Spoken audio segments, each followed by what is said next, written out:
So last week I was on vacation and I went out to lunch with two other priests. One of them is retired, and we went to this place. It's called Dania Beach, and it has this dock, and out on the dock they have this restaurant, and surprisingly the food was really good. But the best part was it was drop dead gorgeous, where sunny day, the huge ocean, blue right in front of you. There's sailboats and people on boogie boards. It was stunningly beautiful.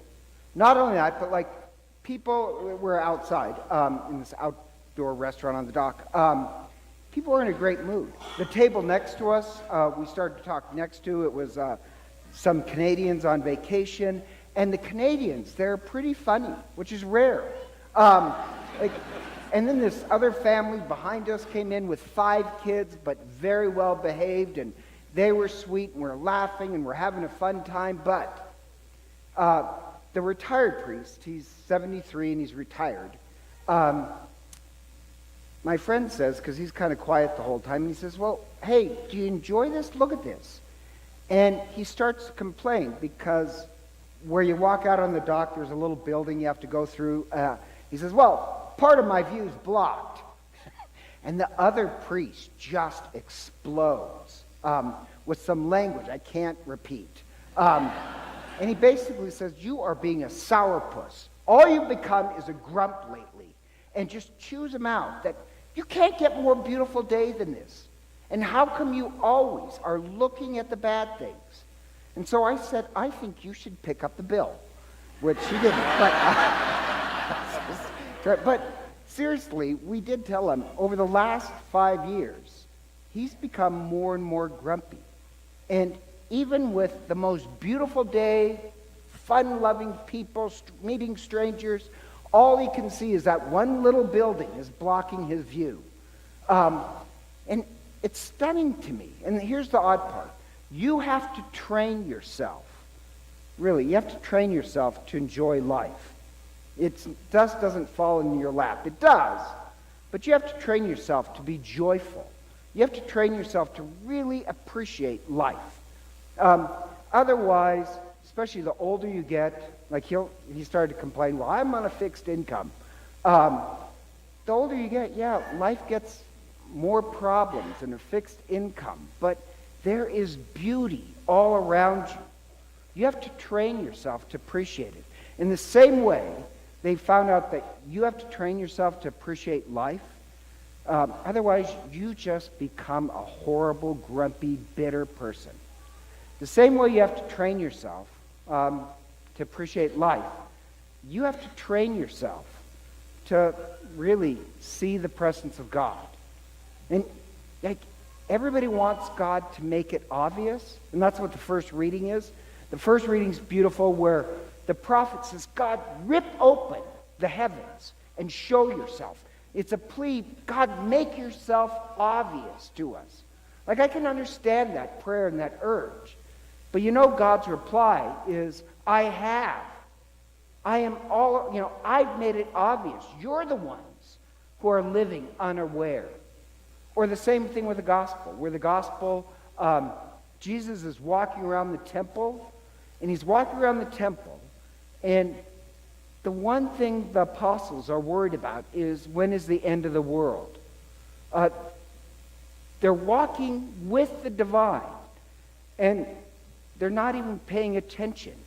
They're like the grumpy old priest who, in the most beautiful day imagining, all he can do is complain. And all they're worried about is, well, when is the end going to happen? And Christ has the opposite worry. Christ is walking around with them, and his worry is, when are you people going to wake up? When are you going to wake up and pay attention that the divine is in front of you? You worry about things that isn't going to matter. What you need to do is learn to wake up. That's the point of the gospel. So the gospel will use phrases like stay awake, wake up. And that takes training. And Advent, this is the first Sunday of Advent. Before we celebrate Christmas, before we celebrate that, yes, we can see that God is intimate intimately close to us, that the presence of Christ is right here with us. We take 4 weeks to train ourselves to see the divine. God is all around us. We're just the ones who need to wake up. So the idea of Advent, the whole purpose of Advent, is that we train ourselves that we can see the presence of Christ. In the darkest time of the year, we can see the darkness. It doesn't take much effort to do that. Just turn on the news. We can see the darkness, but it takes training to be able to see the light in the darkness. And the light is the presence of Christ, and it is here among us. And so we train ourselves. We want to become this church that has this heightened awareness of the presence of God. And how you train yourself is about becoming aware. And we do these things in Advent, like the Advent wreath. On the first Sunday, we bless it. So in a couple of moments, I'll bless it with holy water. We'll light one candle, light one more with each Sunday. And I really do hope you guys at your own homes have an Advent candle. And it just symbolizes that you can see the light in the darkness. But I like the Advent wreath, don't get me wrong. But I think there's actually a better way. And I think the better way of training yourself to find the presence of Christ, see the presence of Christ, is actually this technique that St. Ignatius demanded, kind of insisted his followers practice. It's called the Examen. And I'm not going to spend a whole homily on it, but I actually, the last adult ed that's recorded, I gave a talk on it. It's on our website. You can check it out. It's 5 simple steps. And Ignatius, he was extremely practical. Like, he didn't want he was a mystic, and he had several mystical revelations, but he didn't want you to become a mystic by saying, I want some vision way out there. He said, no, you got to train that God is intimately close to you. So he offers these 5 steps. And I'm going to tell you the 5 steps. And I really want you guys to think about practicing during Advent. The first one is just a little bit of silence. Practice some silence and pray for the light of the Holy Spirit to come into you. Secondly, gratitude. You have to give gratitude for things that happen this day. And here's the odd part. I shouldn't stop, but I'm a huge fan of the Examen. And I became a huge fan of Examen not because of studying St. Ignatius. I did learn that in the seminary. But then I got on this jag of studying positive psychology. And they found in positive psychology, you can train yourself to make yourself happy. It takes effort. But one of the big studies, and I mentioned this, is gratitude exercises. That if you think of 3 things at the end of every day that you're grateful for, things that happened that day, and you practice that for a year, you'll turn out to be much happier. So the second step is gratitude. And my only point is, 500 years ago, Ignatius already found that this works. Psychology has proved it. So think of 3 things that happened that day. If you have a family, teach your family to do it. I was with this family in Sun Valley.